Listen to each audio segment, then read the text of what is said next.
ในตังมะมะในโสสมิธไม่โสอัตตาคือว่าเห็นว่านั่นบ่แม่นของเฮานั่นบ่แม่นเฮานั่นมันตัวตนของเฮาอันนี้ในลักษณะที่ว่าเข้าใจในขันธ์ห้านี้เข้าใจว่ารูปเวทนาสัญญาสังขารวิญญาณนี่ว่ามันบ่แม่นของเฮามันบ่แม่นเฮามันเป็นตัวตนของเฮาในส่วนของขันธ์ห้านี่พระเจ้าจะว่ารูปนี่เกิดขึ้นตั้งอยู่แล้วมันก็ดับไป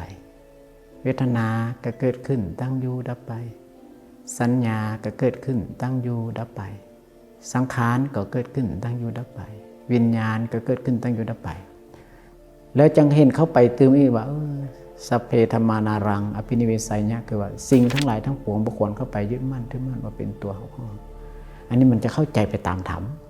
เห็นด้วยปัญญาว่าพุทธเจ้าว่าสิเดสังขารทั้งหลายบ่เที่ยงเนี่ยเป็นทุกข์เป็นอนัตตาเนี่ยจะต้องเห็นด้วยปัญญาพี่นี่มันจะเข้าใจคำว่าอนัตตานั้นถูกต้องประโยชน์ของการเห็นอนัตตามันต้องเป็นไปเพื่อการละบาปอกุศลเป็นการละกรรมได้ละเวรละภัยของเราเพื่อเป็นไปเพื่อกุศลของเราที่จะเกิดขึ้นในชีวิตประจำวันของเราเนี่ยบอกว่าทั้งกายทั้งวาจาทั้งใจ